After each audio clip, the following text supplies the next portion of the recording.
And now it's 1 out of 10. Like you said, we're focused on social media and engaging with the audience and stuff. When like there are people who like their entire education is like to do that for you. You know what I mean? So I do think it is like it's a big thing. And like artists, I do think generally should be better at asking for help. Hello and welcome to Start the Beat with Sykes. My name is Sykes and this is my podcast. Before we get started, I just wanted to take a quick moment to thank everyone who checked out the last episode.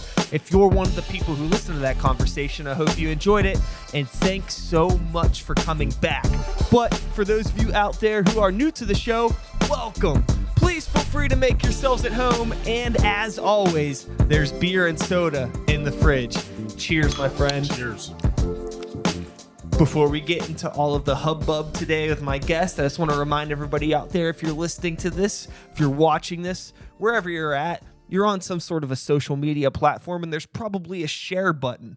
If you want to share this shit with your friends and family and neighbors, it would help a lot. It would help me. It will help my friend who's sitting over here, we'll get to in a second, and, put a little bit more positivity into the internet land, because there's a whole lot of out there. We don't need more of that. We need more coolness. And speaking of cool, I'm sitting here today with a pretty cool individual, a friend of mine, fellow musician, fellow creator, fellow human being on this planet Earth. Everybody make some noise for my friend Isaiah Ross. The world is happy that you're here. Oh my goodness. Thank you, everybody. Thank you. Happy to be here. Yeah, happy to have you. Feel free to push that. That'll definitely go towards you if you want to stay more like right in there. Yeah. Sounds good. Cool. I mean, we can always, I'll lean back too. Yeah, let's enjoy ourselves. It's a Sunday. It's a Sunday, yeah. It's the tail end of Thanksgiving weekend. There we go. I know this is going to be going up a little bit later. The episodes don't go live, so Thanksgiving, we might even be past Christmas at this point or close to it. I don't know when this is going up exactly. But hey, happy holidays, my friend. How you been? How's everything going? Things are good. Life has been very busy. It's nice to get some downtime with the holidays, chill with the fam and stuff, time to do stuff like this, which is really nice. But yeah, things are good. Cool. Yeah. And we're here today. There's a lot that we can get into with you. You do a lot of stuff. You play a whole lot of music. You're in more than one band, I'm very aware. So let's just get into the basics. Okay. Who is Isaiah Ross? Cool. Well, I'm Isaiah Ross. I play in some bands. Those bands are Jack Swing, Rowdy, and Brightside right now. Work at a coffee shop. And those are the main things. Yeah, those are the main things. Music is the thing I do the most, I think. Yes. So that's probably the biggest one. But, and how long have you been doing this independent music thing? Like 10 years now? Yeah. I want to say. Yeah, 10 years. It's funny. I feel like I've been in the scene for about the same amount of time. And we've always been in like a similar social circle. Yeah, it's Pittsburgh. For sure. It's so small. What I mean? It's so small. And I feel like we've had like various projects that have probably played with each other throughout the years. But this is the first time that like I'm really getting to sit down and like chew it up with you. For sure. So I know Jack Swing right now. That's kind of like, from my outsider perspective, that's like your baby in terms of musical projects go. Definitely. 100%. So how long has Jack Swing been a thing? Since 2016 officially, like as it exists now, I want to say. There was one time, like right when I was learning music for the first time when I was like 15, that I released an EP underneath the name Jack Swing. It wasn't good. I've taken it down off the internet since then. It is unfindable. So where's the name Jack Swing come from? Well, I don't know. I was always looking for something. When I was young, I was looking for something that kind of would stand the test of time the way that my favorite band's names stood the test of time. You know what I mean?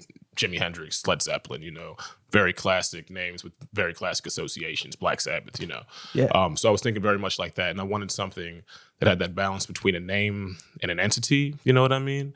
And that's just what I came up with. I was raised in a very listening to New Jack Swing music type household, So it was always a phrase that I knew. And then I just was like, actually, that might be the one right there. Do you get people that don't know you that think your name is Jack Swing? Oh yeah, 100%, 100 all the time. Jack. Everybody loves calling me Jack, and it's okay. I don't even correct them. Okay, you just whatever. Yeah. I'm just happy you're talking to me. Exactly. I'm happy you care. Okay, so you said that you released an EP under that name back then that has since been extinct. Was it the same style of music?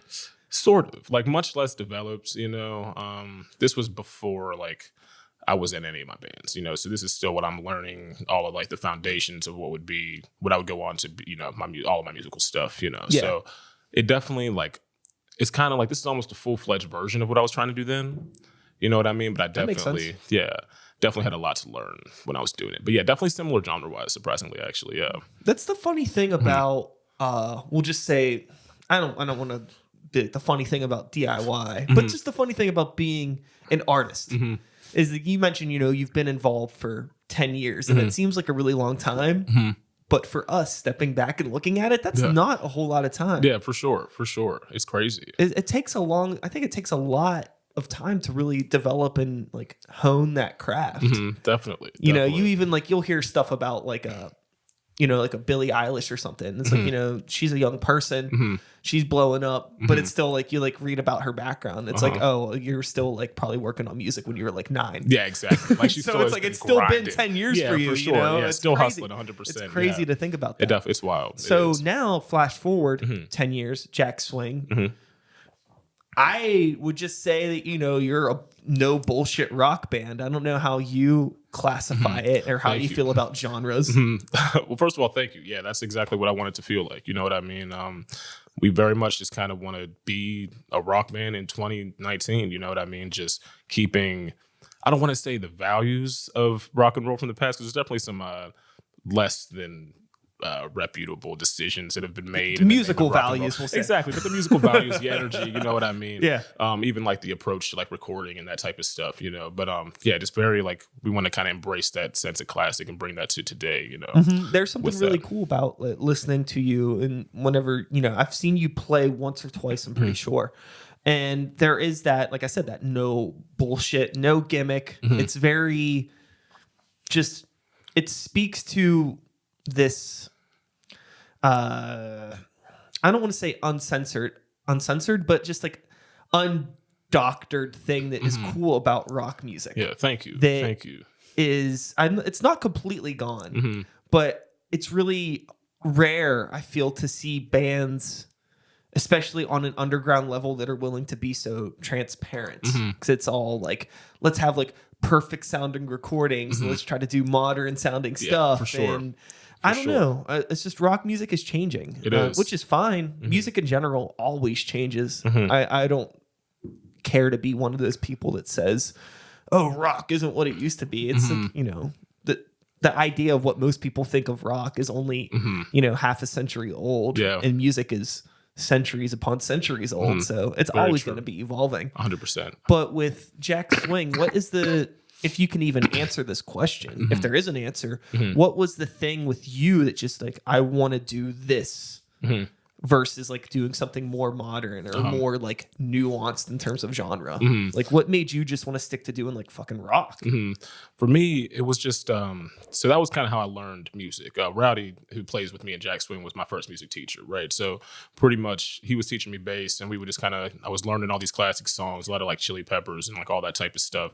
And like growing up, you know, I hadn't really been exposed to rock and roll music, you know, so I found it pretty late, you know, but it kind of like just felt so natural and ignited this part of me, you know. So as I got into bands that would later become my favorite bands, like, you know, Led Zeppelin, for example, there was just this level of ability that I felt like, and even passion, you know, that I felt like I hadn't seen in today's music, you know. And I feel like there's definitely some rock music where they still bring it with that energy. You know, Dave Grohl, for example, has his entire life. But at the same time, I'm talking like a new generation of people who are trying to carry that energy. You know what I mean? And it was just this level to which I watched these musicians, and it feels like they were just so much, I don't know, they just had so much more mastery over their instruments, so much more passion for the craft than I felt like I was seeing in a lot of these like famous bands. In the DIY scene, I feel like you see it a lot though. You know, you still have that kind of passion because you're like in a basement just being honest about your feelings, you know. But I kind of like, that was what drove me the most, is that mentality of like, you know, we can be as good as our heroes. You know, we can be as good at our instruments as the people that inspired us to play instruments, you know. And I feel like there's almost this separation where it's like, you know, nobody wants to, you know, you don't have to go to guitar college necessarily, but like, you can get to a point where you have all the questions answered on your instrument. You know what I mean? And I feel like it's worth kind of like taking that and doing your best with it, you know, and bringing that energy forward. And Because even when you're still that good, you're still making mistakes. Even watching Led Zeppelin, like they were making mistakes. But it's like it's because they're giving it 100% in that moment. Sure. And I think those mistakes are awesome. And I think it's worth not taking them out and keeping them. But yeah. It's really easy to romanticize the idea of perfection. But when you go back and actually analyze something like a Led Zeppelin or another artist of the time, it's not perfect. Yeah, exactly. And nothing is supposed to be perfect. And I think Exactly. that's what is cool about rock music, is that it's undeniably human. And there's something with a lot of modern music that isn't human. Yeah. I won't say that they're bad songs, but there's something not human about it. It makes it 100%. hard for me to connect with it. 100%. A group that I bring up a lot in this conversation, so apologies for people that listen to the show regularly, but 21 Pilots. They're a band that, they're one of the biggest modern rock bands. Definitely. If not the biggest. Yeah. I think that they're phenomenal songwriters, but I feel like their music sounds sterile as a result of production. I've seen live clips of them, and it's a different beast. It's awesome because it's like, when there's actually people playing this music live, these are good songs. Yeah. You're writing really cool music, but with the modern production, you don't hear those mistakes. And it's like, how am I supposed to connect with this like robotic emotion? Yeah, 100%. And I've even seen them live because I worked at Stage AE for like 4 years. And I have very mixed opinions on them because I definitely do believe that they're great musicians. But even live, you get that almost, it feels like you're in the studio. I'm sure that they got a click going, that type of thing. And I would be so curious to hear either of those musicians, because it's only two dudes, which is like crazy impressive, but like I would be super curious to hear any of them like play in like a very just like live, feeling it with some other good musician setting. I mean? So there's there's a series of YouTube videos that they did with Mute Math, that band Mute Math. So it's them two plus all of Mute Math playing like 5 of their songs. Okay, crazy. And it's like an audio tree type of thing. And it's sick. It's awesome. And that was the thing that really flipped my perspective on them. So it's like, okay, so you're playing these songs, you got a full room of talented musicians, and this is awesome. I wish it was always like this. Yeah. But I know if it was always like this, you wouldn't be as big as you are. Yeah. And that's like the heartbreaking thing about it. Exactly. Because there's something where that, I don't know. I wonder how... I don't know. I'm not nearly smart enough to have the conversation that I'm about to get into, but let's fuck with it. Yeah, let's try. So, I feel like we're really disconnected as a society right now. And I feel like there's a lot of, we mask our like true identities in these, social media platforms and all of these things. We're afraid of like emotion and afraid of feelings. And I wonder if there's a part of this like sterile, perfect music that caters to that, like, that way that we feel about ourselves as people, where we don't want to deal with the conflict of things not being perfect. So we want to listen to music that's perfect and present ourselves in a perfect manner and like have music that sounds 1000% like the recording when we go see it. For sure, dude. 100%. 100%. And I think, for me at least, when I think about that, I think capitalism is a huge thing in that. That might be the biggest player in that. You know what I mean?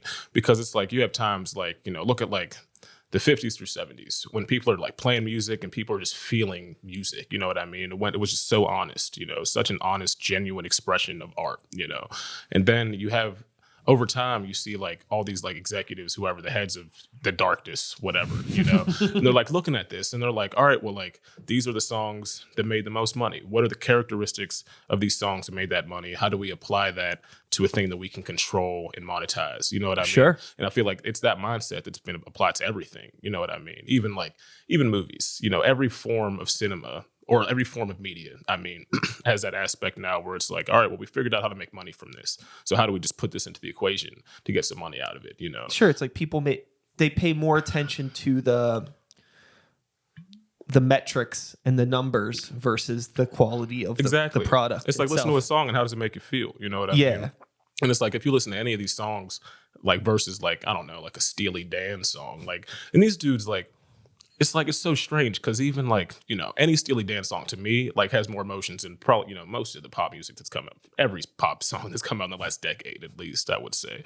And it's just dudes playing music, and they were like trying really hard for sure. Like definitely perfectionists, but it's still just like people in a room playing music, listening to each other, trying to get those emotions out. I think there's something about that era of music where you had less social distractions. Mm-hmm.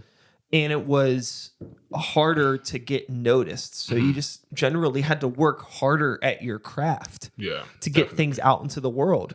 I've joked about this before where, now we have Spotify that's this great resource. And it's like the modern day record store. Yeah. But whenever you went into a record store, 15 years ago, it wasn't, the shelves weren't lined with everybody's demo tapes. And that's like essentially what a big part of Spotify is now, is like you just have a lot of like, even if it is like professionally recorded stuff from bands, these are bands that are still figuring it out. Yeah, 100%. And I think that everybody has the right to put stuff out there, but there's also the flip of me that thinks about old times where it's like the only time stuff made it onto a shelf, it was like stuff that was really like curated and thought out and by people that really knew what the fuck was going on. Definitely. And like there's just like a certain amount of effort that you used to have to put in that you don't anymore, that I think made people a little bit better at their craft. Definitely.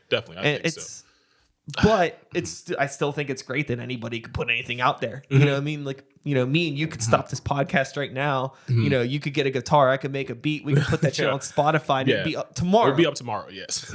Worldwide distribution. Exactly. And that's super cool. Yeah, it's super cool. And it's crazy because it is so accessible now. You know what I mean? And like, I don't know if it's for better or for worse. It's hard. It's great, but it's also completely ignorant to not acknowledge how it is a problem. Yeah, exactly. 100%. Because like there used to be a time when a very short amount of time when you told people your stuff was on Spotify and it meant something. Yeah. Much like back in the day when you'd be like, oh, you could go to the mall and buy my CD. Not everybody could say that. And it had a little extra bit of a weight to it. Like, oh, fuck, you put in this extra work. Yeah, for sure. Now, like when somebody tells me they have something on Spotify, it's like, I'm happy that you folled through and did something, but it doesn't hold the same amount of like weight. Because you see it every day, and it's like, there's just, it's exponentially multiplied on such a ridiculous I'm honestly scale, more impressed nowadays when people say they put something out on CD. Like, oh, you're still trying to do this? Yeah, exactly.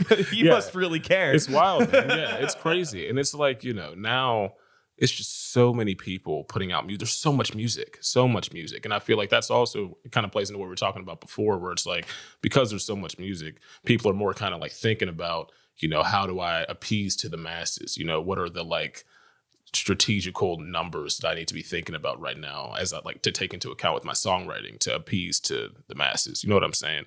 And when before it, like, that wasn't even on the, like, that wasn't an option, like Led Zeppelin didn't even release singles, and that was like just such a difference, if that like puts things in perspective. Oh yeah. For a band to be like, we don't even release singles, and then for them to end up the biggest band ever, like that's crazy, Yeah, it's a different time. Completely different time. And the thing I like to bring up with a lot of people too is like the Beatles. People talk a lot of shit on the Beatles, and I'm like, they released like 14 albums in 7 years. Yeah, dude. Yeah. Like they people don't crazy. realize that like all of that happened in under a decade. Yeah, like, we're talking about this decade thing, right? Like think about the impact that the Beatles had in 7 years. It's crazy, dude. It's ludicrous. Get the fuck out of here. People That's love the same talking thing shit with Led Zeppelin too. Like that was such a small time and such frame. a huge impact. Yeah, and people love talking shit. They're going to forever. But like the Beatles, like you can't deny what they did. You know what I mean? And I feel like anybody who's like actually looking at what happened, it's like, all right, please just give it to them. And sure, like, they had their downfalls. John Lennon, I'm sure, we all know. We all know that John Lennon had his darkness. Oh, yeah. And it's like, sure, be honest about him, but also be honest about the reality of the situation. Like, they did a lot of great stuff for music, and worked really hard, Paul McCartney's still putting out music. I don't know if you've heard any of his newest album. It's not good. It's not good because he's doing exactly what we're talking about now. Which is crazy. Like, Paul McCartney, it's like, Paul McCartney of the Beatles, he put out a record that was like, I think the single, it was called like "Fuck You." If you heard about this, no, yeah, it was like, you won't believe it. Listen to this whenever you get home, but you will not believe your ears. Can we listen to it now? Yeah. Let's pull it up. Let's pull it up. What's it called? Fuh, I think FUHU. Okay. Mm-hmm. Oh, I'm gonna pull this up. We'll get there, but in the meantime, Sir Paul McCartney. you had mentioned finding rock a little bit later in your adolescence. So before that, did you have a strong connection with music? And if so, what were you listening to? Yeah, definitely. So my mom even she was the first female rapper from Pittsburgh to put out a record. My mom. What? Yeah, Jazzy Love was her name. And now she's a principal. They call her the rapping principal. She's always rapping for the kids and stuff. Yo, does your mom want to be on the podcast? Dude, I'll get her down here, man. Yeah. I would love that. Sounds that is good. I'll awesome. put you guys in contact. Cool. Yeah. Tell me more about this. Sounds good. She's the best. Yeah. But I think it was 88, 89. She put out her record, The Queen of Rap. Okay. And yeah, she was just like in the shit, you know what I mean? As far as Pittsburgh had gotten, at least in the time. That's you awesome. Know? And like people that she like were involved with, like later moved on to like New York and stuff, ended up like hanging out with like people like Nas and stuff. But just those people weren't necessarily here at the time. Yeah. In terms of people who were here at the time, my mom was up in there for sure. But so yeah, growing up, like I was always listening to like rap, hip hop. I loved it, you know. And that's how I started playing music. Actually, was I watched Notorious for the first time when I was like 12 or 13, and I was just like this. Like I didn't know the story of Biggie when I was that young. You know what I mean? And I saw it and I was like, this is so unjust. You know, this just can't be right. You know, this like can't be right. It must be my like universal duty to take on the spirit of Biggie and start rapping. Okay. Right? So I just started rapping, and I like started out as a rapper, right? So yeah, like that, because that's just what I knew. So I knew like all the like soul, R&B, rap, like that type of stuff. That's what I was like brought up on. But yeah, definitely a huge part of my life for sure. Gospel, my like family, my dad was a pastor, so a lot of like Baptist church music, that type of stuff. But that's super cool. I've been like over the course of, I have an opener. You need an opener? Thank you. I appreciate it. Over the course of doing this show, I've noticed like there's this weird thing with, it's not weird. I use really poor verbs sometimes. No, I'm trying to get better at that. There's this thing that I've noticed. It seems to be pretty unique with people that come from musical backgrounds and like their outlook on music now being like independent artists. People that have like musical families tend to have this much more positive, good energy about it. Whereas people that come from maybe families that weren't involved in music at all, or people where families gave them shit for doing it, they're like, it's like you're getting started with this jaded mentality from the gate. For and sure. It's like, for sure. It has to be a really hard thing to overcome. Oh yeah, definitely. I think you need that acceptance. You know what I mean? And like, there was definitely a level to which, because my mom, you know, not that she gave it up, because she still does it all the time, but she like decided to pursue education as her career. You know what I mean? Yeah. So like, I think there was always that mentality of like coming up, like, all right, you can do all this stuff right now, but at the end of the day, like you need to figure out what you're going to do. So whenever it came time, you know, 18, like that was definitely a thing that we had to get over, but she couldn't be more supportive now. She literally is, you know, my absolute biggest fan. I couldn't be more appreciative of her. I've been like, every time I try to have this particular, I try to make this point with some people, and it seems to either go over a lot of people's heads or they just kind of like look at me like I'm an idiot. But I feel like what we're doing, it's not normal. It's normal to us. Yeah. But if you think about like the average person trying to like, the average person does not do what we do. And that's nothing against the average person. I'm just saying that what we do is not normal. For sure. So in order for us to like beat ourselves up over the fact that we're trying to do this insanely crazy thing, we're trying to be a 1 in a million statistic. Yes. And if it doesn't work out for us to beat ourselves up, that is outrageous. I think that for people that are, you know, creatives, whether you're visual art, audio art, whatever, it doesn't matter. Yeah. Anything creative, you're a 1 in a million person.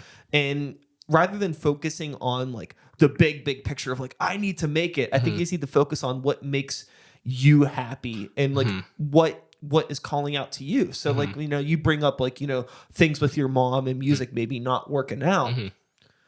That's fine, because it seems like she probably found a life path that worked out for her great, 100%. and she's in a good place. And I think that it's really important for artists to, you know, reflect on those things. Definitely. And like, be happy with where you're at, because what you're doing is fucking crazy. Yeah, it's when ridiculous. you think about the statistics, it's fucking crazy. Keep doing it. Yeah, fight the good fight. But fight. also do not beat yourself up if it doesn't work out in the way that you're thinking it's going to. I mean, it's just a matter of like shifting your perspective and like, you know, also like. But everybody does this for different reasons. There are some people that, you know, pick up guitars because they want to be famous. You know, they want to be the next fucking Jimmy Page. Yeah. And that's tight, but bro, Jimmy Page, one in a billion. Yeah, 1 in a million, man. Yeah, 1 in a billion. Pretty good. Yeah. Trillion. Who knows? You know, how many fucking people have lived, you know? Honestly. Yeah. So, but I mean, we could also get into the conversation of, you know, how much Jimmy Page did or did not rip off music from people, but 100%. And he did, you know, and so we got to be honest. But still, there is an importance of like Jimmy Page unquestionably ripped off a ton of black artists, but I wonder on the flip, you know, him being this white vessel exposing this music to the masses, would people have ever found out about this stuff without that vessel? 100%. Maybe eventually they would have. I really don't know. Yeah, I don't know either. It's a very interesting question. But it's also a thing where it's like people talk a lot about like cultural appropriation. And like, you know, is cultural appropriation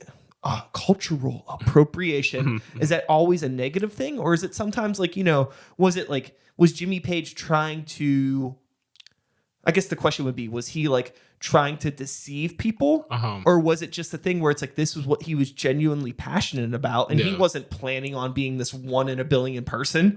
It just took off. Yeah, for sure. And then like, what do you do once people acknowledge your work? I think, it's tough because I feel like with Jimmy Page, at least, I do feel like there was a lot of intention with him. Not that he was like intentionally trying to rip off black people, like, oh man, I'm gonna steal this, it's gonna go great, you know. But I do think he knew what he was doing. He loved the blues and he was listening to it all the time. You know? And I do think there's a level to which it kind of like, for me at least, like Led Zeppelin was my favorite band for so long that it's like by the time I was woke and understood all these things, you know, it's just like, oh man, like, you know, like, how do you deal with that? Exactly. Like when you realize it. Exactly. But it's like, you still listen to this stuff and you're like, well, it's still not Led Zeppelin. You know what I mean? Like I'm glad that I know where it came from, but I still needed Led Zeppelin to be Led Zeppelin at the same time. And I think for all of us, like, it's a balance of like, you know, it's okay to take inspiration from everyone because that's what art is. You know what I mean? That's the only way that it can kind of evolve, you know, but at the same time, I think you got to give credit where it's due. And that's one thing that Zeppelin didn't do as great as it could have, you know, like you could have just been honest about it. We all know, you know what I mean? Like it's how long, 50 years later, like we all have tracked down who wrote the songs, you know what I mean? And like you could have just gave them credit. Yeah, sure. You know, there's I guess you can't teach an old dog new tricks mentality. Exactly. And there's that whole thing where it's like, again, all of these artists were coming up in a time where we were not connected. Yeah, exactly. I mean, we have digital encyclopedias in our pockets. Every single person. We can find out anything that we want to in a second. I have this fucking Paul McCartney song pulled up. It took me 2 seconds to pull it up. It's ready to go. Yeah. So we could get into that in a second. Paul McCartney, you. Yeah, please. Yeah. You know what? Actually, let's do this now. Let's just dig into this. Do you want to watch the lyric video or the music video? You should probably see the music video just to see what he was thinking here, because I don't get it. All right, so let me let's full screen this real quick here, and then I just need to make sure that actually our audio is coming through on the computer real quick.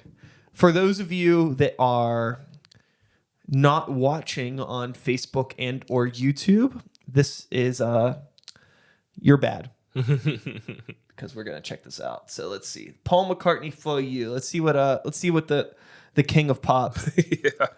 Arguably, I don't know. Yeah. Whatever. One of them. What he's up to these days. We have like a little intro here. We have to keep talking, otherwise it's not free use. Yeah, of course. Yeah, so we got some setup going on. Yeah. Did Ed Sheeran help him write this song? Dude, I feel like he had a team of like the youngest, hottest. Yeah, like, yeah. All right, that's enough. But you get the gist. That's enough of that. Yeah. Like, it's pretty wild, you know? It's like hard to wrap my mind around. I get it, but it's like, who asked for that? Yeah, and who would be like, Paul, this is how you should handle this song. You from the Beatles, you should sing this song like this, right? Yeah. Whose idea? Because they were wrong, I think, right? I don't know. It's hard to say. It's hard because who knows? Maybe he went into the studio and he was genuinely like, this is what I want to do. This is the kind of song I want to make. I don't know. Yeah. He's not here. I can't ask him. Paul, if you're listening, let me know. Paul, please let us know. Yeah, Jesus. That's the other. I don't know. There's so many variables. It could be a thing where it's like, this is genuinely what I want to do. Yeah. Or it could be what you said, like a team of people just writing songs for him. I mean, I would understand too. And he just doesn't give a shit anymore. It's like, we're going to give you, you're going to make this much money off of this song. And I feel like it's too, this need to connect with the younger generation, which is definitely important, Or how about this? How about this that's microphone? okay. I hope, yeah, it's all good. We'll edit that out. Here's a 7-layer burrito for you if you want to get real deep. Please, yes. What if the idea or a concept behind this idea is not to necessarily get the youth engaged with Paul McCartney, but to get boomers engaged with the youth? Because the boomers are going to listen to this song and then they're going to realize that, oh, this sounds like the music that my kids listen to. And then it connects everybody in a positive way. Yeah. Maybe. That's definitely a positive outcome. I mean, yeah, that would be a I'm very trying my positive best outcome. Here. I'm trying my best. Yes. But like, that would be great, But I don't even know, like, I'm curious, like if people who like love the Beatles, who love Paul McCartney, like if anybody heard that and was like, you know what? Like, hell yeah, child, your music isn't too bad. Unquestionably, if the Beatles happened today, they would be making music that sounded like that. Yeah. I mean, if you think about, the Beatles have always, they were modern pop. They were probably like the first modern pop act to really break. Yeah, very true. So what is modern pop in 2019, 2020? Yeah. It is that. So, yeah, it's tough, man. It's tough. I guess, he's not wrong for trying. But the title, fuck you. Yeah, dude. Like, oh man, it's all right. I love him. I love Paul McCartney. I honestly, this is probably gonna have a lot of split feelings, but I honestly feel similarly about this song as I feel about like Kanye West. Okay, you know what I mean? Like Kanye's. If you're asking me, Kanye's going through it right now. And he's made a lot of very questionable decisions putting it publicly. Yes, for sure. But I'm like, I can't ignore the other stuff. Like, I can't ignore the first 7 or however many albums. You know what I mean? Like, I was still like 9 listening to like him for like the first time, like my mind being absolutely blown, and that, I don't know. So my take on Kanye West, and this is a take that I've had for a long time, as I feel that he's gone from being this person that was the voice of a generation to becoming like somebody that is very desperate to stay relevant. And I feel like it happened around that Yeezus period. Yeah. Nothing against any of the content that he put out in that time frame, but I feel like the transition from My Beautiful Dark Twisted Fantasy, I feel like that was like the last great thing that he put out that was like very selfish, unapologetically Kanye. Excellent record, for and sure. Then Yeezus, I feel like he was like trying to tap into something that he wasn't because what was popular in that era, you know what I mean? Like you had like, at this point, you have like your Odd Futures and like on one side, and then like Death Grips on another side, like all these people that are getting into those like abstract forms like of hip hop, for sure. And I feel like he wanted to dive into that, but I never felt like it was Kanye. Yeah. And ever since Yeezus on, I feel like he's always just been somebody that was more focused on pandering and staying relevant versus being 100% himself. Now, with like this gospel shit that he's doing, I feel like he's maybe getting back into like trying to be himself, but I feel like there's a big part of him that is like lost just, like, in gone, like some Kardashian haze, which dude. I have no fucking idea. Yeah, like, it's crazy. What is going on with them? Yeah, it is absolutely wild. I do think though, Life of Pablo, I think that was a good record. I think that was some good stuff, if you're asking me. Well, I don't think that he's put out any bad music. Yeah. I just don't feel like he's put out things that feel like, to me, like, oh, this is unquestionably Kanye. Like, I just hear too many influences of other people leaking into his shit. I hear where that. there was a time where Kanye dropped College Dropout. nothing in the world sounded like that. 100%. And then all of a sudden everything else sounded like Kanye West. Yep. Now Kanye sounds like everybody else. Yeah, like, for sure. You know, it flipped. Yeah, and those first 3 records I think are untouchable. You know what I mean? Like I think that did so much for hip hop. You know, even like yeah, definitely, man. It's such an anomaly, you know? But it is that balance. College Dropout and Late Registration were hugely influential on me. 100%. Just in terms of just like, even like, because those albums dropped right around the time that I was like really getting into beat production and things like that. And like, I just like learned so much about production from studying those records.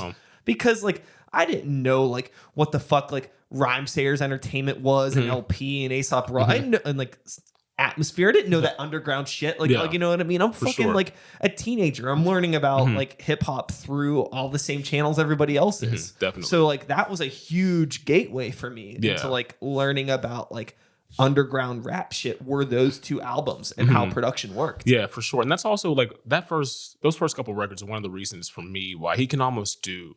Like there are a few things for me that, like for Kanye, that are like I can't turn back from, you know, because he just was so like inspirational to so many people, you know, and like the way he approached College Dropout, even where this is a record where he did everything on the record, you know, and then the last song on the record, he literally just tells the story of how he did it all, you know what I mean? And like for everyone, like anybody who was trying to make music, he was just like telling this story of like, you know, it's going to be terrible, you know, and it was terrible for me, and I'm Kanye, you know, and I just kept trying 100%. I believed in myself, and now here I am, you know. And for me, like growing up, like every time I would hear that song, like it would just destroy me, you know what I mean? Just to like hear him be like, yeah, I didn't think it was going to happen, but I kept trying, and here I am. The problem with me and Kanye West thinking about it is I feel like he's writing these songs and he wants everybody to listen to what he's saying, right? But I feel like he's never listened to himself. Yeah. Like, you know, like learning from your own mistakes sort of thing. Definitely. I feel like now, if you like listen to those first few records and like, you know, the person that he talked about, who he was, and like the growths and the struggles that he faced and the person that he is now, it's like you did not become the person that you were trying to be. 100%. You didn't. So like that, you know, is sad in a way. Yeah, it is. I feel like he like forgot where he came from very hard, you know, and I feel like he's in a completely different mentality. You can't even imagine being in the type of world that he exists. Yeah, exactly. That's what I'm saying. It's such a different plane of existence that he's probably just so disconnected from all of the people who like before were his main demographic, you know what I mean? And he's still like, you know, like why do y'all think I'm acting wild? You know, but it's like Kanye, like, and even like you're not in touch with the people. But it's like you're not in touch with the. I just feel like he's not in touch with himself, and then not being in touch with the people and like understanding like the right and wrong ways to address things. For sure, you know what I mean? Like, okay, cool. Like, you know, you want to wear a Trump hat and go on TMZ and say some wild shit, like. There's other ways to get this message out in your music. Yeah, but any that also, other way. That also speaks to another just part of the era that we're living in now, where it's like if you are a working musician, I mean, art in general suffers from this, but we'll just stick with musicians. It's like being a musician. We'll say in like the Led Zeppelin days, 10 out of 10. Being a musician was what you needed to focus on. Yeah. But now being a musician is like 1 out of 10 things that you have to focus on. For sure. The pie has gotten a lot bigger in the things that you need to be. And it's like, if you're not this radical social media figure, nobody's even going to pay attention to your stuff when it drops. Yeah, for sure. It's crazy. And I think that's a terrible element of like what's necessary for music, you know, and like that's why management and stuff like that goes so far. But go ahead. But so I was just gonna say, it's like I don't like knowing as much as I know about people. Exactly, it ruins them, you know, like because I feel like you know you don't want idols or anything like that. No. But it's like I think it's good for people to kind of have the people who inspire them up on these pedestals, you know, so they can aspire to and try to figure out like how they got so good at the instrument that they or how whatever craft that they inspired them with, you know what I mean? And I feel like sometimes you need that element of like mystery with a person to fill in the gaps yourself. The problem though, and this goes back to something that I just talked about it shortly ago. The problem with all of these celebrities. There's no other. They're celebrities. Yeah, for sure. Fucking rock stars. Definitely. With these people putting themselves out on a pedestal and being, you know, on Instagram and Twitter and like normal people. Yeah. Is that it tricks us into thinking that we're not doing enough. Yeah. And that idea of like, when I said that, we're aspiring to be this 1 in a million thing. Mm-hmm. Mm-hmm. And it doesn't help when you have, people like Kanye or whoever, like, oh, I'm the normal person. I'm normal. Yeah. It's like, no, you're not. You're not. Yeah. You're not a normal fucking person. You're not. You're and far from it. I miss that idea or that era of a time where it was like people that were on that plane of existence only existed on MTV in the music videos and things like that. And like, I couldn't open up like some fucking device and like, what is Kanye having for lunch today? Yeah. What is, Kanye's random Twitter rant today? For sure. I don't need to know this much about people. Yeah, exactly. And like knowing this much about people that you're supposed to like look up to, it really makes everything just muddy and gross. Yeah, for sure. And I feel like it's the same problem like that we were talking about before, just like trying to capitalize on people's sense of like wanting to feel connected with celebrities. You know what I mean? So now it's like it's gotten so deep that it's so important for everyone who wants to make it in any way, shape, or form to like be like on social media all the time, like posting all this stuff. It's like, I don't know. It's just been so extrapolated in a terrible way. It's like all of my friends that I have that are really good at social media, and this is nothing against any of you. Chances are you're not watching this anyways. But there are people that aren't good at anything but social media. Yeah. Like they're really good at like posting to their stories constantly and updating everything. And it's like, fuck, there's a part of me that wishes that I had that because like you're so connected with the world. Yeah. But at the same time, it's like a false my brain doesn't work that way. Yeah. Like if I have a free second of time, I'm working on a fucking song. Yeah, for sure. I'm editing a podcast. I'm not thinking about like updating my fucking Instagram story. 100%. And I think that's like why it's so important to try to figure out some level of a team or managerialness with your music. You know what I mean? You can't do it all yourself. You can't do it all yourself. And if you try to rely on yourself all to do it, then other things are going to fall short. Like before it was like musicians just had to focus on being musicians. Like you were saying, like their entire thing, like all they had to focus on was being the best musicians they could be, putting out the best records, playing the best shows, and now it's 1 out of 10. Like you said, we're focused on social media and engaging with the audience and stuff. When like, there are people who like their entire education is like to do that for you. You know what I mean? So I do think it is like, it's a big thing. And like artists, I do think generally should be better at asking for help, and like, cause there are people all around you who like are just looking for someone to use these skills with, we all like know people who have the skills to help us with this stuff, so like if we were to ask them, like we probably have a lot more time to focus on our stuff. So what have you been doing in terms of that? How has that lifestyle decision affected you and Jack Swing or any of the other projects that you're in?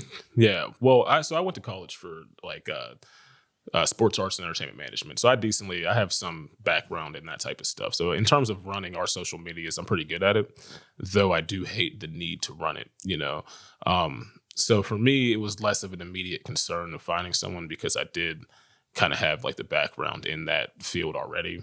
You know what I mean?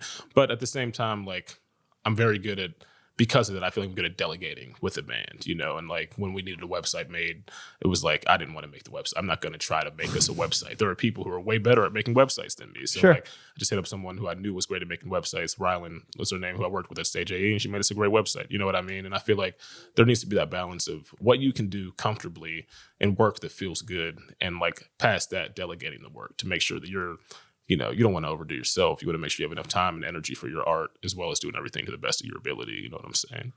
But yeah.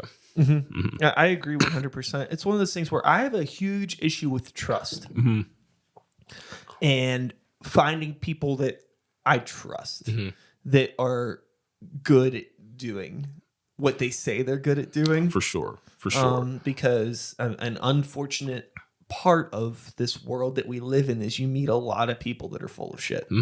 Definitely. I like to think the best of most people, but a lot of people are full of shit. Definitely. So, but I also am very well aware that I can't do all of this myself, and I shouldn't do all of this myself. For sure. Shout outs to my buddy Mike Hitt, who said something a long time ago. I've brought this up a billion fucking times on the podcast, but when I had him on the show, he was talking about how we spend this decade working on our craft, whether it's, being a producer or guitar player or whatever. And then all of a sudden one day you realize it's like, oh, I need to get good at this business stuff too, but I don't have another fucking 10 years to put into this. Exactly. Yeah. So it's like, dude, yeah. what the fuck am I going to do? You're so right. You're so and right. like, and the idea of like trying to market, 10 years of experience with 6 months of business knowledge is like, you're really selling yourself short. Yeah, dude, definitely. 100%. And like, yeah, that's why having a good team is so important, and there does need to be that element of people who believe in what you're doing as much as you do. You know what I mean? Otherwise, to them, it's just a job, and like to them, it's just working for someone else. But that's also one thing that I feel like is a lot more difficult nowadays because there are just so many more musicians, so many more bands, so many more people putting out products, because like in these other decades that we're talking about, like there were just like the way managers worked a lot of the time was someone like, listen, man, I love your music and I want to help you make it happen, and coming up to them, and now it's reversed where like, bands are sending out hundreds of emails every day trying to get signed Notice and everything me. like that. Yeah, Notice exactly. me. Please, to everyone. But like there was a time when like the labels and managers, they were reaching out to the bands like, I believe in you and I want to help you make it happen. You know what I mean? So it's just such a switch I think it goes of mentality in the industry. Well, it goes back to, say we rewind ourselves to that time frame when managers reached out to bands. It was, you were living in an era where there wasn't social media. There wasn't digital platforms for distributing music. And it was harder to get your music in front of people, right? You almost needed that manager or that team to get your music out. Otherwise, people weren't going to see it because access to, those gates were, it was cut off. It wasn't like, oh, I can just fucking do this myself from my bedroom. That didn't exist. Yeah. So now we have this issue where, again, I think everybody has the right to release music however they want, whenever they want. But I think it's very fair to say that a lot of people put music out before it's ready. Oh, dude, 100%. Even if it is professionally recorded and you have this really nice album cover and like you paid somebody for a good music video, at the end of the day, if you don't have a good song, the rest of this shit doesn't matter. Yeah, 100%. And a lot of people don't focus enough on just writing good songs. Yeah, and just being good at their instrument or their craft. You just have like a half-ass thing. Yeah. And it all looks good. Yeah. But it's like the equivalent of so I'm putting Dianoias on blast right now. Here we go. Yeah. All right. So I apologize if you are affiliated with Dianoias in the Strip District. You have a very lovely looking place. Your branding is tight. You really good advertising. You have a lot of good public PR behind you. I've heard nothing but great things about your fucking restaurant. Yeah. I went there the other night with Stacy and everything was great. The server was good. Everything was fine. But when it came down to it, my food, not that good. Not that good. I actually had the same experience. My like pasta was cold. I'm like, listen, I've been hearing about you for years. Everybody talks about Dianoias. You have cold pasta? Are you serious? And like it was my shit was way too hot. Oh well, there we go. Like I fucking it was like it just tasted overcooked. I could have used some of that warmth. I'm not gonna lie. And somewhere in the middle. Yeah. So what I'm saying is like, you have it's a way that kind of relates with the way that a lot of independent music is, where, at the end of the day, it's like the song just isn't that good. Yeah. Regardless of how good everything else around it looks. And I know that could suck as, a musician to realize, oh, my music isn't that good.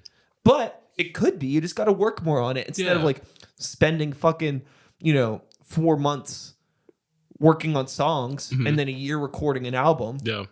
You weren't ready for it. Exactly. You need to do the flip of that. Spend 100%. More time working on the song so you don't have to fucking spend so much time trying to make it sound perfect in the studio. Know that they're good and the shit will speak for itself. Yeah, 100%. And I feel like if it was, like for me personally, if it was 50 years ago, I probably wouldn't financially or even just like comfortability within my life have been able to release music until like this year in my life.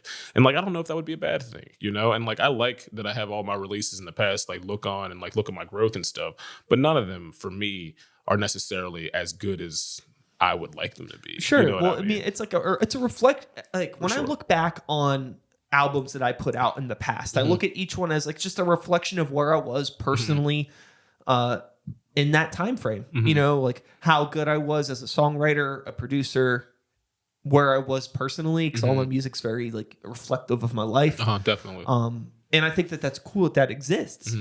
But a lot of it doesn't need to exist publicly in the Yeah, world. for sure. You For know, sure. like there's no reason for there to be that content to be on any form of like physical media. Yeah, literally. Like the only reason that I'm glad that some of like my music that's out from when I was like 13 is even there, is so I can be like, oh man, I'm drunk right now. Like listen to this song from when I was 13. You know what I mean? But like it has no other purpose than that, you know. So, and like yeah, I mean, but now whenever you get people that are just releasing whatever they want, whenever they want, and I guess, you know, it's very subjective. Like, who are we to say like, oh, your music isn't ready? yeah. Yeah. So that's the argument. But yeah, like, I guess it's the artist to say. I mean, guess it's the time artist will to tell. say. It's not the artist will say. Yeah. The people will say. Yeah, true. You're right. You're right. Ah, very true. Because it's like, you know, you'll have like artists that come up out of nowhere. It's like, where the fuck did this person come from? I've never heard of them, but they have unquestionably good music. I feel like at the end of the day, regardless of like how good your Facebook business marketing is, or how awesome your logo is, or even like something as simple as like how much as you're fucking playing out of town and touring, it's like a lot of that stuff doesn't matter. Yeah, it comes where down we're to living how now. good your art is. How good is the music? Yeah, how good is and the if product? it's good, people are gonna share it. For sure. 100%. You know what I mean? It's like it's almost like a meme. Like if something's funny, like you don't even think twice about sharing it. Yeah, exactly. So if like you have a song that's fucking good and people aren't gonna think twice about telling somebody about it, then you're gold. Very good. I think the idea is not figuring out ways to convince people to like your stuff and share it, but just like write songs that are good enough that people don't have a choice but to do it. For sure. And I think it's like, it's worth taking the time. You know what I mean? It's worth taking the time to develop that shit and to get to a point where you're listening to your music Also, like, this is my favorite kind of music, you know? But go ahead. Because first impressions last. And if you put out shit too soon, people are going to have this idea of like who you are and what your 100%. music is based off of like this adolescent version of what your music was. Exactly. So do your best to make an honest representation. That's something of that I've thought a lot because like I've played in a ton of bands over the years, but I've always released music under the Sykes moniker.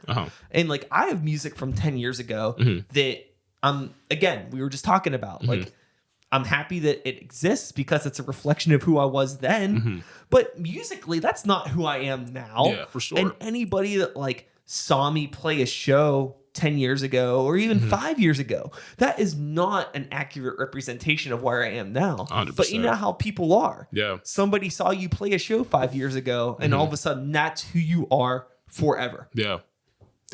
It's crazy. And that's why it's like, I don't know.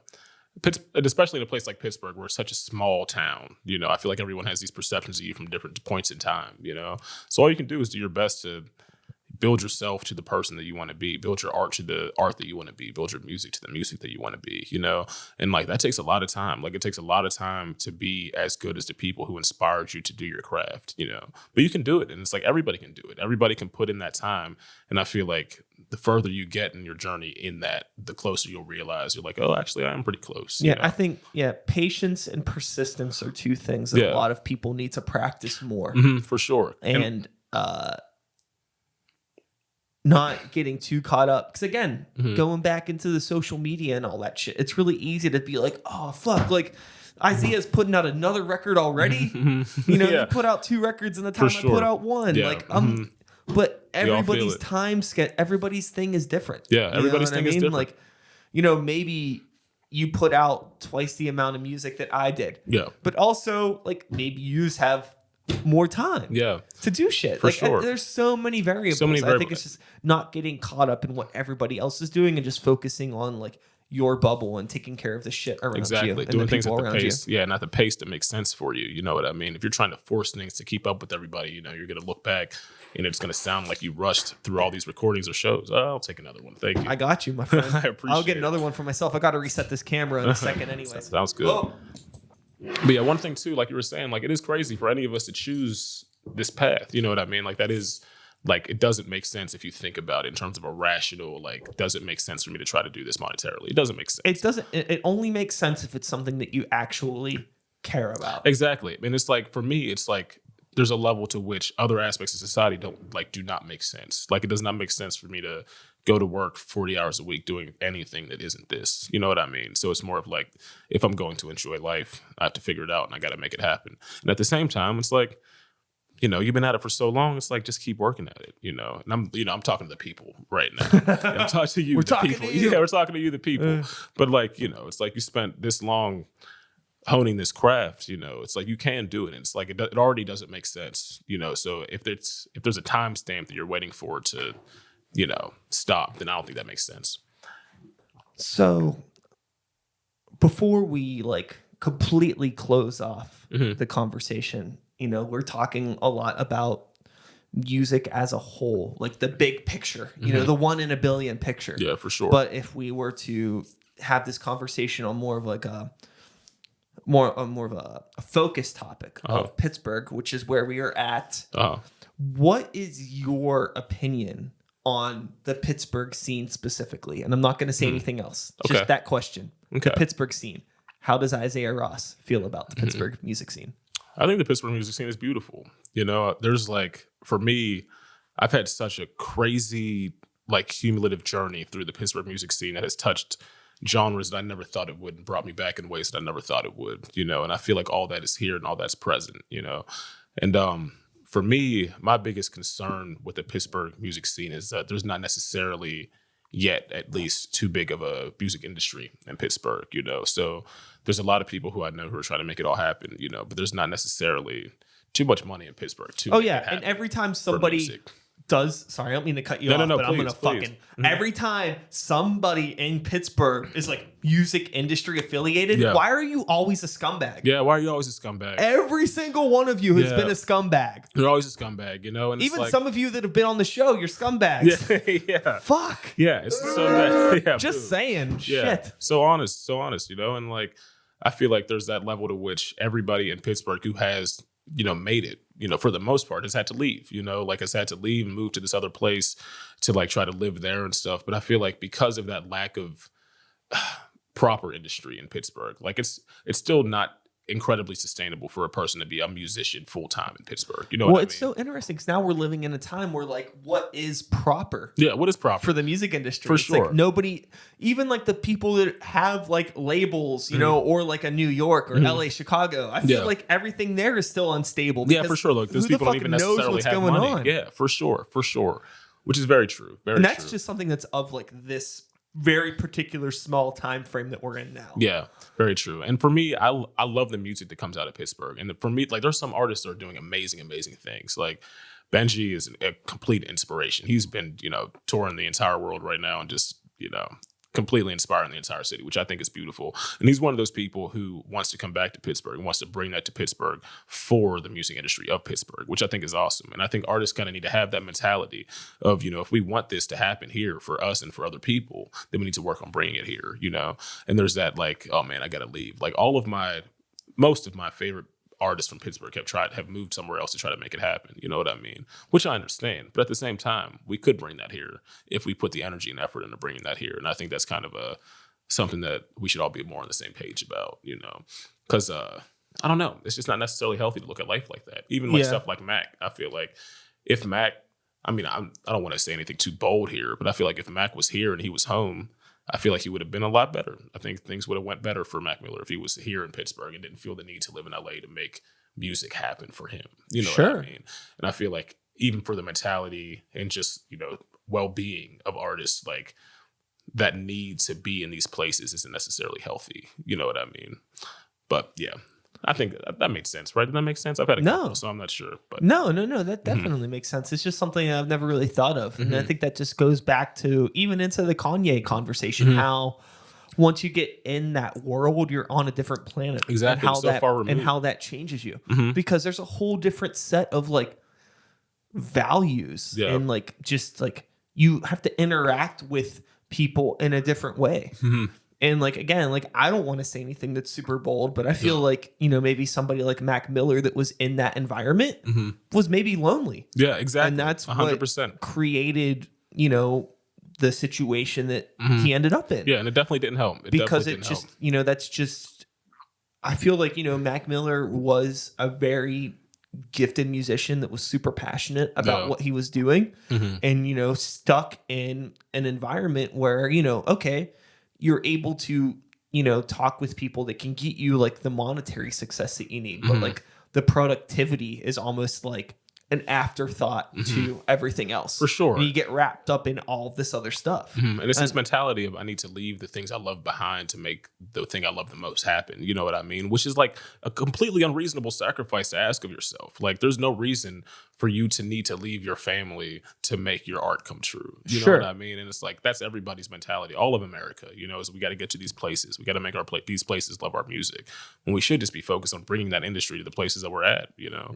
Probably be a lot better for our mental health, if you're asking me. You know? Yeah, that there's a yin and yang of like, that personal health and well-being that a lot of people don't think about and overlook or take for granted. Yeah, for sure. You know, anytime, you know, if I really sit down and talk with somebody that I know that is touring all the time, like somebody that's really like separated from like friends and family, you know, you could talk to somebody that's on the road and it's like, you know, I love doing this, but like, fuck, like I miss just hanging out with, you know, my girlfriend or my boyfriend, or, you know, I miss just, you know, I want to see my family. I want to see my kid. Yeah. That kind of shit. And for like, sure. Those simple things that are really easy to take for granted. For sure. And I think that balance is super important too. Like for me, like I love Pittsburgh. Like I've toured most of America probably at this point, but Pittsburgh is still my favorite city in all of America, you know, but for me to have that feeling, I feel like I need to leave Pittsburgh to have that feeling. I needed to see the rest of it to know that I needed to come back to Pittsburgh. You know what I mean? And like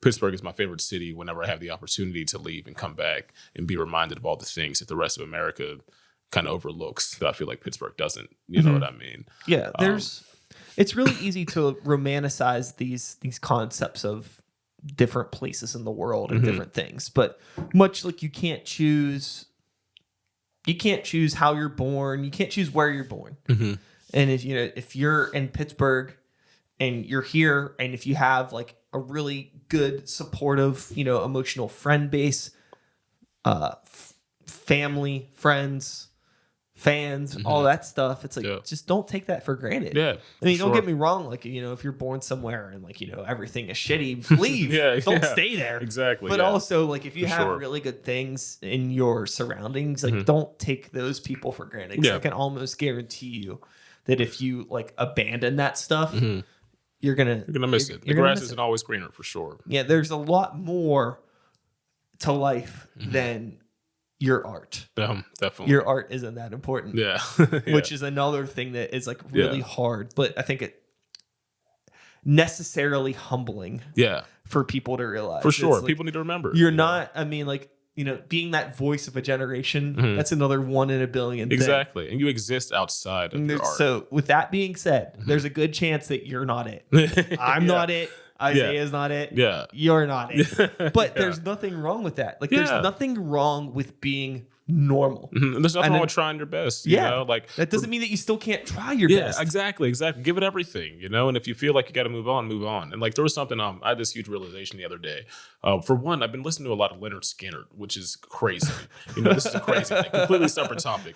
But Leonard Skinner has made some beautiful songs, man. And like, what I realized is like everybody makes fun of Leonard Skinner. You know, you're at a show, people are yelling Freebird. Half the people yelling Freebird don't know Leonard Skinner wrote that song. You know, and the other half of them don't actually know who Leonard Skinner is. You know what I mean? That's a good fucking song, though. Yeah, it's a great fucking song. It's a great song. And it's like these dudes, it's like society has like, I don't know. I'm not going to get too deep into this. I've just had a lot of revelations about that type of stuff. But it's like, just be honest about your music.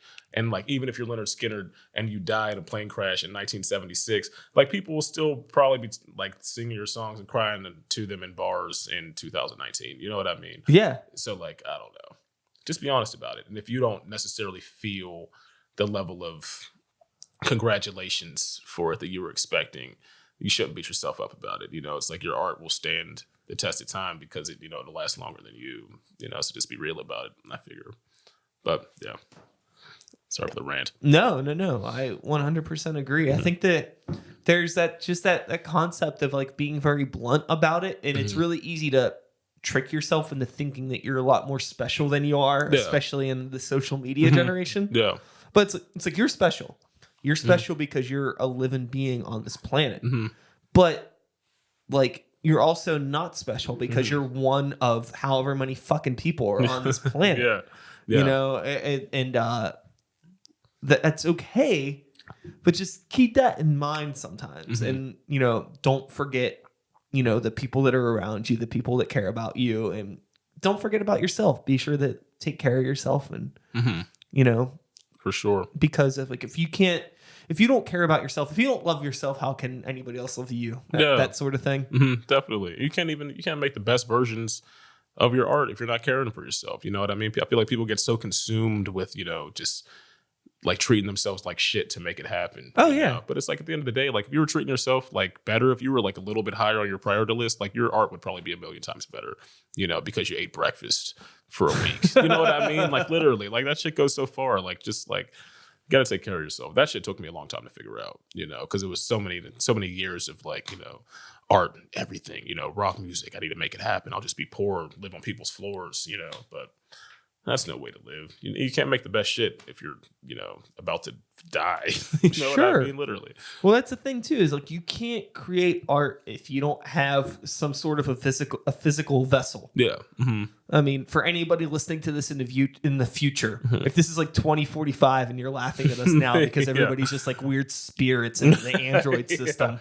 But now, and the end of 2019, you need a physical form still to be able to create things. So you got to take care of that and put yourself in, be able to have this, like, be healthy, be comfortable in your body.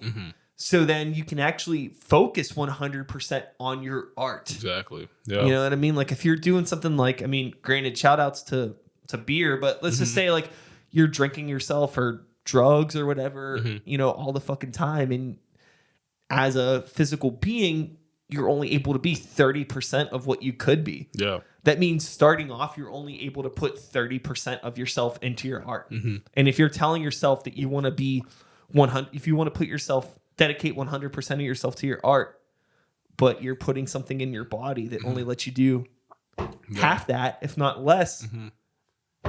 But people don't think about it too, because there's a part of this rock and roll lifestyle where it's supposed to be like, debauchery. It's supposed to be a part of the lifestyle. But you got to balance that shit. You got to be an adult sometime. I hate to break it to you. Sometimes.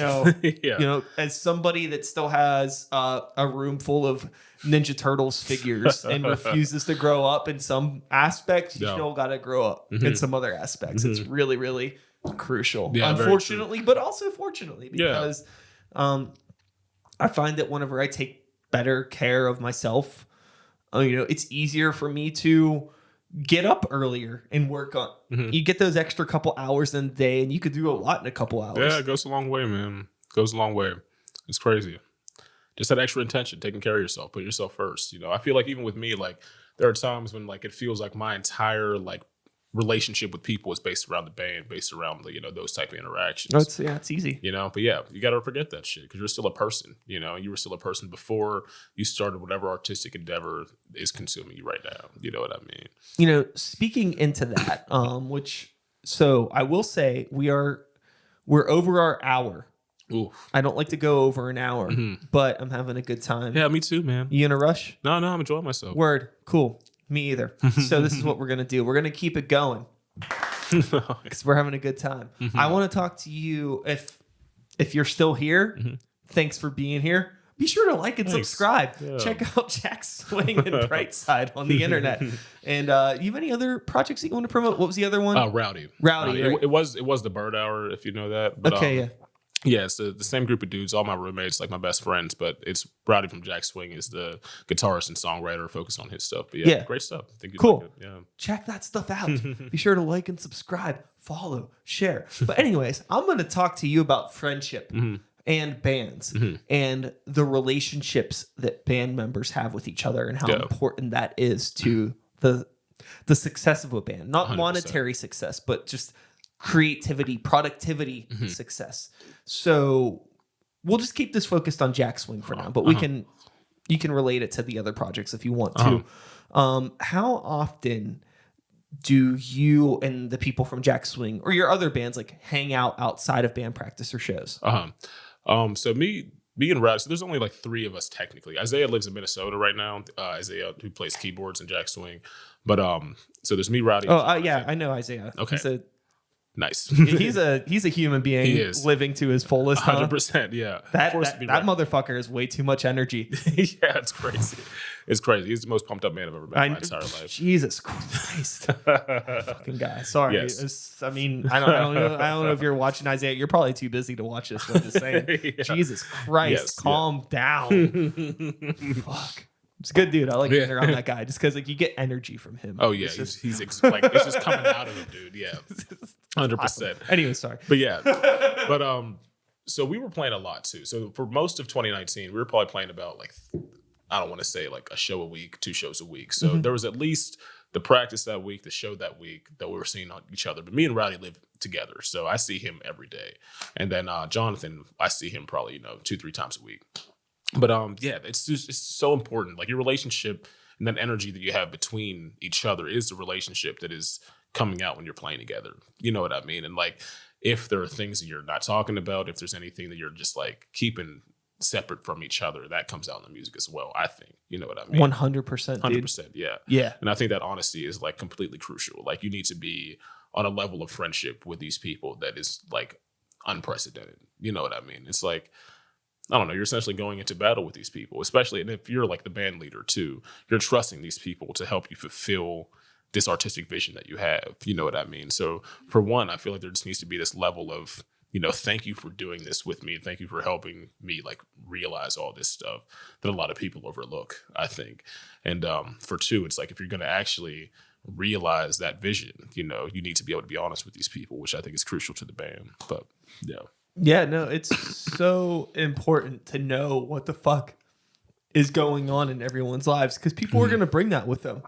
For sure. I mean, I've been in my share of projects where there's that one person that can't hold down a job or somebody that has like the most erratic sexual relationships with people, and it's like, there's always this weird drama. It has nothing to do with the band, but they fucking bring it into the space. Yeah, for sure. And like, that's fine, you're only human, but like, you gotta let us know about this because like otherwise I feel like you and your fucking partner got into a fight, and then you're giving me shit over some fucking drum part. Yeah, and exactly. I don't know that you and fucking Jeff got into a fight. Yeah, 100%. You gotta let me know. You gotta. Otherwise, like, I'm thinking that you're directing all this energy at me based off of this drum part, exactly. and it has nothing to do with the drum part. Why are you being a dick right now? It's because fucking because Jeff didn't fucking do so. I don't know. It's just dumb shit. I know exactly what you're saying. It's so funny that you would say anything like that because I know exactly what you mean. But it's like, it's so specific, but I think that having groups of people, it's complicated, especially as life matures and if you get a little bit older, even though this isn't necessarily an age thing, but just as people start to take more responsibility in their life. Because I mean, again, 1 in a billion being that Jimmy Page. So all of us have jobs outside of this stuff. We may have relationships, families, all the school, all these things bleed in. And just like taking time to thank the people that you work with and let them know that you appreciate that they're taking that time and understanding what's going on in their personal lives. Because, it's like, this is a thing where it's like, none of us are making a living off of this. So it's like the only thing that's going to make us continue to do this on a regular basis is that passion. And without the friendship, having that passion for it, it's going to go away. Yeah, 100%. Because like if I look back and I think about most of the failed or just like abandoned projects that have been in that were musical, so many, all of it has been just the friendships disbanded. And why is that? Because we didn't have that like that mature ability to just be able to connect with each other. Because it's like, I don't have any personal beefs with any of these people. Yeah, for sure. It's just like, I don't know. I was fucking 20 years old and I didn't even know how to like reflect upon like my own fuck ups 100%, in like a mature way. Yeah. So it's like, I couldn't handle, I couldn't handle what Jeff did to you. I didn't understand how to talk to you. Yeah, about exactly. 100%. But like, there's been plenty of times where it's like, we need to actually, like, we're here for band practice. Yeah. But we're not going to have a band practice today. And instead it's like, we're having like a friendship therapy session. Yeah, 100%. Sometimes it's how it is, And I feel like you just got to be able to like, you have to honestly reflect on all those experiences. Like if you want to be the any part of a band that you want to be, that you need to be honest about all the things that have happened and why they've happened. If you don't reflect on that shit, then you're not going to learn from it. You know what I mean? But yeah, definitely important to reflect on it because we all have that shit. And if you look at it, like I'm sure we've all lost band members, and if we actually think about why that happened, if we would have just like asked them, "Are you all right? What's going on?" Probably would be okay right now. Yeah, I mean? yeah. It's really easy to take things personally. And it's funny because most of the time, like I find that, it's not always the case, but a large chunk of the time, if somebody's throwing shade at you, it has nothing to do with you. Yeah, exactly. It's like you're just the unfortunate recipient of somebody else's fuck up. It's like, I just want you to stop slowing down. Why are you, why are you so mad? Yeah. You just gotta be transparent with people. And that's the thing too, is like, if you can't be transparent with the people that you're in this like this personal relationship, this band with, how are you expecting to connect with the rest of the world 100%. if you can't even connect with the people that you're in a room with 100% all this time? 100%. So it's just something to think about. It is. Just something to think about. Have a talk with your bandmates. Check in on them, Yeah, that's it. That's very important. Yeah. So with everything that you're doing right now, it's the end of 2019, going into the new year. Is there anything... Crazy sound. No. The timer went off on my phone. Oh, so we have to reset the camera? No, it's okay. We probably should reset. How does this work? That's a good song. Oh, wait. Oh, okay. I see. There we go. Sorry. No, it's okay. Phones. Anyways. End of the year. End of the podcast. Yep. What does Jack Swing and or Brightside and or Rowdy have coming up? Excellent. So... From Jack Swing, I would say we were in the studio last week. We tracked an EP that I'm very excited about. I would say that's coming out sometime early 2020, as well as the rest of the year I plan to use on writing a record and getting that developed and stuff. So some of that hopefully as well. Brightside has a record done, ready to go 2012, and that will be coming out at some point in 2020 as well. Brightside, y'all are on the show next week. Yes. Next Sunday. Are you going to be here? Yeah, I'll be here. Yeah. That's why I asked, because like I didn't even know. I thought that like I should just come by myself, and then like, Matt Williams is like, "Oh yeah, we're all going. You got to come too." And I was like, "Oh, is everyone supposed to come?" So I was like, "Do you want me to bring?" Yeah, it was so funny. Matt sent me an email. He was like, "Can everybody come?" I was like, "I could fit 6 people in here, so if you want, that's fine." Yeah, so I'll be here next week as well. But yeah, 2012 is the name of the album, and that is. It's done and it's coming out soon. So, pretty much done. New single coming out. That's with Jack Swing? Well. That's Brightside. Oh, Brightside, sorry. And the Jack Swing EP, I would say, new single's coming very soon, but March 2020. Cool. Perhaps. And Roddy's also going to record some stuff too. So a lot of new music coming very soon that I'm really excited about. But yeah, just trying to keep it moving. I know. I feel a good feeling about 2020 musically. I feel like there's a lot of stuff. I feel like there's a lot of energies kind of moving, kind of going to explode at the same time. So we'll see what happens. Hell yeah. I love that. Yeah. That's awesome. I'm really excited for everything that you're doing. I'm glad that we finally got a chance to sit down and chat. 100%. In full transparency, I am going to probably stop this in a couple minutes here, but there's no rush. Yeah. We can keep chatting. It's just like, like we already have people here for an hour and 20 minutes. How long do you expect them to listen? They're probably not going to listen much longer than this. Yeah, for sure. But if you want to chat with Isaiah, go see him at a fucking show. Yeah, please. Go look up please. fucking Jack Swing, Brightside, or Rowdy. They're probably playing shows. They're active musicians. Go check them out. And I don't know. Is there anything else that we should touch on? I think we did it. Yeah, I think this is it. We touched a lot of stuff. That was good. That was a lot of good stuff. A lot of good stuff. We did it. So I'm going to do my outro. Sounds good. And then we're going to stop all this stuff. But hey, don't feel like you have to leave. Yeah. It's all good. Yes, outro. This is the button. And that is all, folks. Thanks so much for listening. One more time. Isaiah, thank you for being here. Thank you for having me. I'll be back again in a couple days with another episode. Same time, same place, same channel. You know the drill. My name is Sykes. Start the Beat 2019. I think this may be going up in 2020. Who knows? It doesn't fucking matter. It's the end of the year. Figure it out. Woo-hoo! Thanks for listening. And we are done. And that's it, my friend. Hell yeah. Cool. Dude, that was a blast. Hell yeah. Yeah.